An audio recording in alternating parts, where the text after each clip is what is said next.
Planet Mars के बारे में तो हम सभी जानते हैं और हम देखते हैं कि उस पर जिंदगी पॉसिबल है, उसमें हवा भी है, उसमें पानी भी है, यानी जिंदगी हर तरह से मुमकिन है। लेकिन ये प्लेनेट वक्त के साथ साथ मर रहा है। मार्स का एक सिटी होता है जिसका नाम होता है जोडांगा, और जोडांगा की मिलिट्री मार्स के लोगों को मारना चाहती है। वहीं पर एक दूसरा शहर भी होता है जिसका नाम होता है हीलियम। काफी अरसे से हीलियम बहादुरी से जोडांगा का मुकाबला करता आ रहा है। फिर एक दिन दोनों शहरों की मिलिट्री के बीच वार हो जाती है और तभी जोडांगा के किंग के पास 3 आदमी आते हैं, जिनमें लीडर का नाम शांग था। शांग जो कि बहुत सारे पावर्स का मालिक था और वो उसे वेपन के तौर पर एक पावर देते हैं। ये पावर बहुत तेज होती है। शांग किंग को कहता है कि तुम इस प्लेनेट पर राज करोगे अगर तुमने ऐसा किया जैसा हम तुम्हें कहेंगे, और किंग उनकी इस बात पर एग्री हो जाता है। असल में शांग के पास ऐसी पावर्स थी कि वो किसी का भी रूप ले सकता था और वो किसी भी प्लेनेट पर जा भी सकता था। फिर हमें प्लेनेट अर्थ का सीन दिखाया जाता है। वहाँ हम एक आदमी को देखते हैं जिसका नाम होता है जॉन कार्टर। एक पोस्ट ऑफिस में जाता है और वो अपने नेफ्यू को एक लेटर लिखता है जिसमें वो लिखता है कि तुम जल्दी से यहाँ पर आ जाओ, मैं तुमसे मिलना चाहता हूँ। वही कोई जॉन कार्टर पर नजर रख रहा था। लेटर पोस्ट करने के बाद जॉन कार्टर वहाँ से चला जाता है। जब उसके नेफ्यू को ये लेटर मिलता है तो वो फौरन आ जाता है अपने अंकल से मिलने के लिए। वहाँ आकर उसे पता चलता है कि सडन उसके अंकल यानी जॉन कार्टर की डेथ हो गई है और वो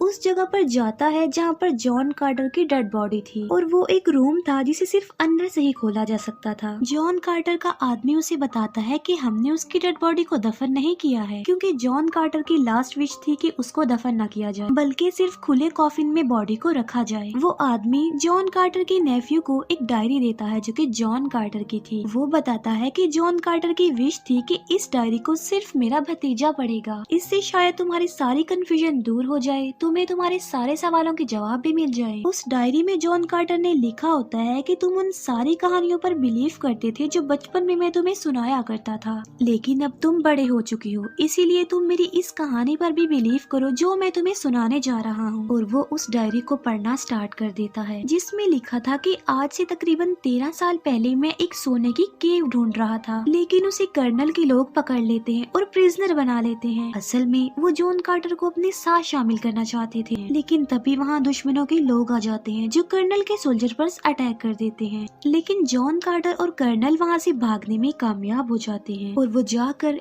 एक केव में छुप जाते हैं, और ये होती है वो सोने की केव जिसकी जॉन कार्टर को तलाश थी। वो पूरी केव सोने से भरी हुई थी। तभी कहीं से वहाँ पर एक आदमी आ जाता है जो जॉन कार्टर पर अटैक कर देता है और उसे मारने की कोशिश भी करता है, लेकिन जॉन कार्टर उसे ही मार डालता है। वो आदमी शांग का साथी था। जॉन कार्टर जब उस आदमी को मार डालता है तो वो अपने गले से एक डिवाइस निकालकर एक्टिवेट करता है जिसमें ब्लू लाइट जलने लगती है, और वो बिल्कुल स्लोली बोलता है बार सून, लेकिन जॉन कार्टर वो डिवाइस उससे ले लेता है और जॉन कार्टर भी कहता है बार सून। बस ऐसा कहते ही जॉन कार्टर वहाँ से गायब हो जाता है और एक काफी बड़े डेजर्ट में आ जाता है। जॉन कार्टर ये नहीं जानता था कि वो यहाँ पर कैसे आ गया और वो यहाँ आकर बड़े बड़े जंप लगा पा रहा था। असल में वो इस वक्त मार्स यानी बारसून में होता है, क्योंकि उसने बारसून जो कहा था, और यहाँ पर ग्रेविटी कम होने की वजह से वो बड़ी बड़ी छलांगे लगा रहा था। लेकिन वो ये बात नहीं जानता था कि वो बारसून यानी मार्स पर है। उसे इतने बड़े जंप करते हुए उस प्लेनेट के कुछ लोग देख लेते हैं और वो लोग जॉन कार्टर के पास आ जाते हैं। इस कबीले के लोग काफी लंबे लंबे थे और इन्हें टार्कस कहा जाता है, और ये इंसानों जैसे तो बिल्कुल नहीं लग रहे थे। जॉन कार्टर कहता है कि मैं वर्जीनिया से हूँ और मेरा नाम जॉन कार्टर है, तो वो लोग जॉन कार्टर का नाम वर्जीनिया समझ लेते हैं और उनका लीडर जॉन कार्टर को नहीं मारता क्योंकि वो बड़े बड़े जंप जो लगा रहा था। ये लोग जॉन कार्टर को पकड़कर अपने कबीले में ले जाते हैं और जिस डिवाइस के जरिए जॉन कार्टर यहाँ पर आया था उनका लीडर वो डिवाइस भी उससे ले लेता है।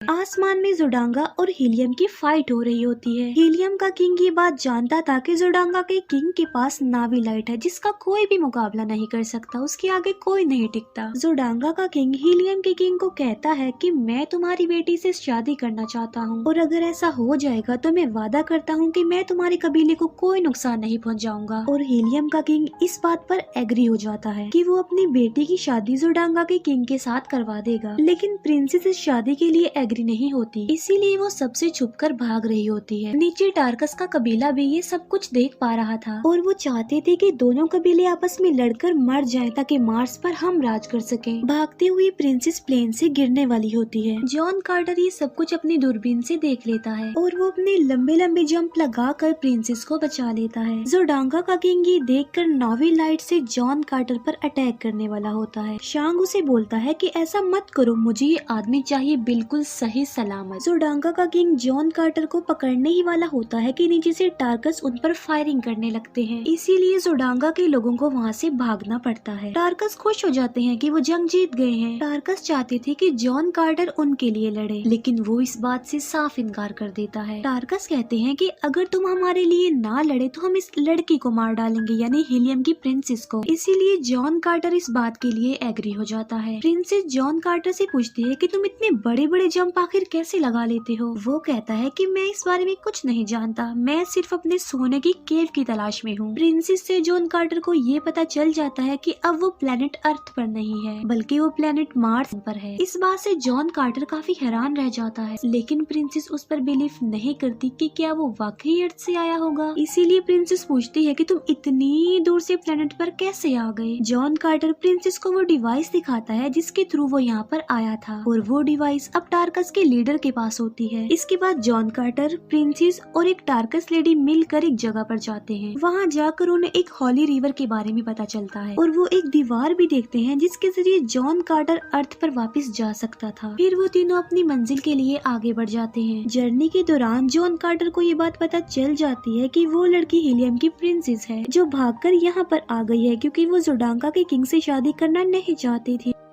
अपनी मंजिल तक पहुंच जाते हैं और वहाँ पर अजीबोगरीब चेंजिंग होने लगती है। वो जॉन कार्टर की उस डिवाइस को जमीन पर लगा देते हैं जिससे वहाँ पर और तब्दीलियां होने लगती हैं।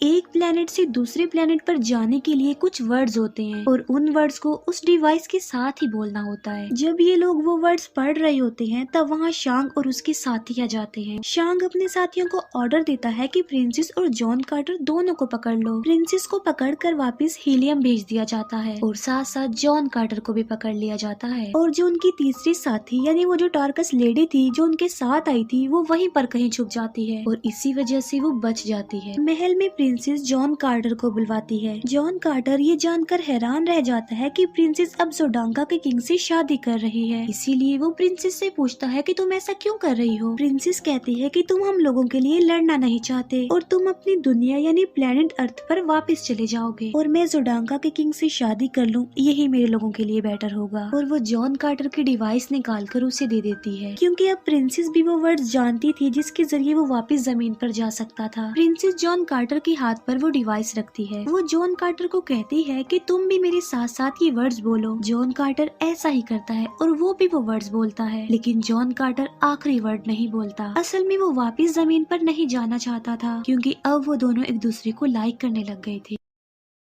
डोर ओपन होता है और वहाँ पर जोडांगा का किंग यानी प्रिंसेस का होने वाला हस्बैंड आ जाता है। वो जॉन कार्टर को वहाँ पर नहीं देख पाता क्योंकि जॉन कार्टर पहले ही जंप लगाकर ऊपर चला गया होता है। सबके जाने के बाद वो नीचे आता है और वहाँ पर एक लेडी होती है और ये लेडी असल में शांग था जो औरत के रूप में यहाँ पर आया था। शांग अपनी नावी लाइट का यूज करके जॉन कार्टर को अपने कंट्रोल में कर लेता है और तो और वो इस नावी लाइट को जॉन कार्टर के अंदर भी डाल देता है और अब जॉन कार्टर ना तो कुछ कर सकता था और ना ही वहाँ से भाग सकता था। शांग जॉन कार्टर को कहता है कि जब से तुम इस प्लेनेट पर आए हो तुम्हारी पावर्स बढ़ गई हैं। वो कहता है कि असल में मैं तो एग्जिस्ट ही नहीं करता, लेकिन इस राज को छुपाने के लिए हमें बड़ी मेहनत करनी पड़ती है। शांग एक लेडी के रूप में जॉन कार्टर को वहाँ पर लेकर जाता है जहाँ प्रिंसेस और किंग शादी के लिए आगे बढ़ रहे थे और आज रात इनकी शादी थी और उनकी शादी की सारी रस्में भी थी। शांग कहता है कि प्रिंसेस बहुत इंटेलिजेंट है क्योंकि उसने नावी लाइट की जगह और उसकी रियलिटी भी ढूंढ ली है और आज रात 2 चांद जब आसमान पर मिल जाएंगे तो हर उस पर्सन को मार दिया जाएगा जो नावी लाइट की रियलिटी जानता है। असल में 2 चांद मिलने पर उनकी शादी की रस्म की जाने वाली थी। जॉन कार्टर उससे पूछता है कि आखिर ये सब कुछ करने के पीछे तुम्हारा मकसद क्या है, तुम ऐसा क्यों कर रहे हो, तुम ऐसे जाकर भी तो प्रिंसेस को मार सकते हो ना। शांग कहता है कि ऐसे गेम तो हम पिछले काफी अरसे से ही खेलते आ रहे हैं, तब से जब ये प्लेनेट आबाद भी नहीं हुआ था और ऐसा हम तब तक तक करते रहेंगे जब तक हम प्लेनेट अर्थ को भी डिस्ट्रॉय न कर दें। उसका मतलब ये था कि वो इस प्लेनेट को डिस्ट्रॉय करने के बाद प्लेनेट अर्थ को भी डिस्ट्रॉय कर देंगे और ये उनका मिशन है,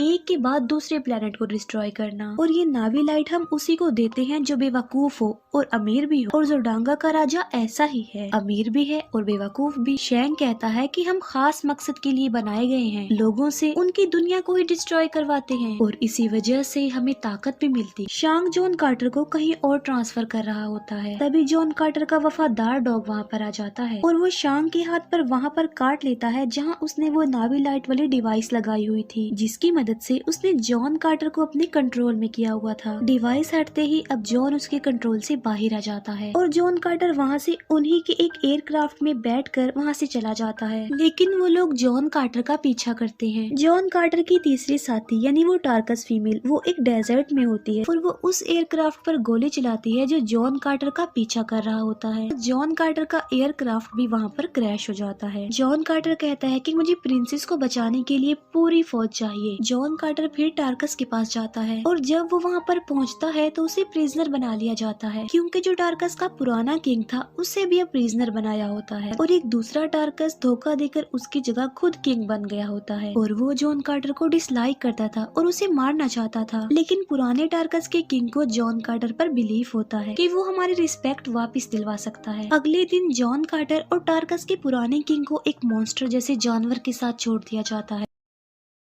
लेकिन जॉन कार्टर उसे मार डालता है और वो उस टार्कस राजा को भी मार देता है जो पुराने राजा की जगह खुद राजा बन गया था। अब दोबारा से वो पुराने वाला किंग फिर से किंग बन जाता है उनका। जॉन कार्टर प्रिंसेस को बचाना चाहता था क्योंकि आसमान पर दोनों चांद के मिलने से प्रिंसेस की शादी की रस्म हो जाएगी और शांग प्रिंसेस को मार डालेगा, लेकिन शादी की रस्म होने से पहले ही जॉन कार्टर वहाँ पर पहुँच जाता है। वो कहता है कि ये जो कुछ भी हो रहा है असल में ये एक साजिश है, क्योंकि जोडांगा के लोगों ने हीलियम पर अपना कंट्रोल कर लिया है और तुम्हारी शादी की रस्म होते ही वो हीलियम पर अटैक कर देंगे। जोडांगा का किंग तलवार निकाल लेता है और तभी वहाँ पर वार स्टार्ट हो जाती है। हीलियम का साथ देने के लिए टार्कस की फौज भी वहाँ पर आ जाती है। दोनों कबीले एक होकर जोडांगा का नामो निशान मिटाने के लिए उनका मुकाबला करते हैं। जॉन कार्टर जोडांगा के किंग को मार डालता है, लेकिन शांग प्रिंसेस के रूप में आकर प्रिंसेस पर तलवार रख देता है, मगर प्रिंसेस उसकी वो नावी लाइट वाली डिवाइस निकाल लेती है जो कि शांग के कंट्रोल में थी और वो उसे निकाल कर फेंक देती है, लेकिन शांग बड़ी चालाकी से फिर से वो डिवाइस ले लेता है। जॉन कार्टर उसे मारने ही वाला होता है कि तभी वो वहाँ से गायब हो जाता है। बाद में जॉन कार्टर और प्रिंसेस की शादी हो जाती है। उसी रात शांग वहाँ पर किसी और रूप में आता है और वो जॉन कार्टर के चेस्ट पर हाथ रख कर वो वर्ड्स बोलता है जिससे वो वापस प्लेनेट अर्थ पर चला जाए और वो जॉन कार्टर को वापस अर्थ पर भेज देता है। जब जॉन कार्टर की आँख खुलती है तो वो खुद को उसी सोने की केव में पाता है जिसे वो इतने अरसे से ढूंढ रहा था, मगर वो वापस मार्स में जाना चाहता था क्योंकि उसकी वाइफ प्रिंसेस मार्स पर थी, मगर उसके पास अब वो डिवाइस नहीं थी जिसके थ्रू वो वापस जा सकता था। फिर जॉन कार्टर 10 साल तक वो डिवाइस ढूंढता रहता है और फाइनली उसे वो डिवाइस मिल भी जाती है। ये सारी कहानी जॉन कार्टर का नेफ्यू पढ़ रहा होता है। जॉन कार्टर ने लिखा होता है कि अब तुम जान चुके होगे कि मैंने क्यों कहा था कि मेरी डेड बॉडी को नहीं दफनाना, क्योंकि अगर मेरी बॉडी यहाँ पर डिस्ट्रॉय हो जाती तो मैं मार्स पर भी डिस्ट्रॉय हो जाता और जहाँ मेरी डेड बॉडी का कॉफिन है उसकी चाबी तुम खुद हो और अब मेरी डेड बॉडी की हिफाजत की रिस्पॉन्सिबिलिटी तुम्हारे ऊपर है। जॉन कार्टर का भतीजा देखता है कि उस रूम के डोर पर कुछ अल्फाबेट्स हैं और वो उन अल्फाबेट से अपना नाम लिखता है, मगर वो दरवाजा ओपन नहीं होता। फिर वो अपना निक नेम वहाँ पर लिखता है जिस नाम से जॉन कार्टर उसे बुलाया करता था और वो नाम लिखने से डोर ओपन हो जाता है, लेकिन पीछे से एक आदमी आकर उसे मारने की कोशिश करता है, लेकिन उस आदमी को कोई गोली मार देता है और वो मर जाता है। जॉन कार्टर का नेफ्यू देखता है कि जॉन कार्टर अभी जिंदा है और वो उस आदमी के पास जाता है जिसको उसने अभी अभी मारा होता है और वो उसके कोट से वही डिवाइस निकाल लेता है जिसके जरिए वो मार्स पर जा सकता था। और ये जो आदमी मरा था वो शांग था जो रूप बदल कर यहाँ पर आया था। अब क्योंकि शांग किसी भी प्लेनेट पर जा सकता था इसीलिए वो जॉन कार्टर का पीछा करते करते यहाँ भी आ गया। यहाँ पर जॉन कार्टर अपने मिशन में कामयाब हो जाता है और वो अपने नेफ्यू को कहता है कि कोई किताब लिखो, किसी से प्यार करो और जिंदगी का कोई मकसद बनाओ। जॉन कार्टर उस डिवाइस को लेकर एक जगह पर लेट जाता है और वो फिर से मार्स पर चला जाता है और यहीं पर ये मूवी एंड हो जाती है। Thank you for watching.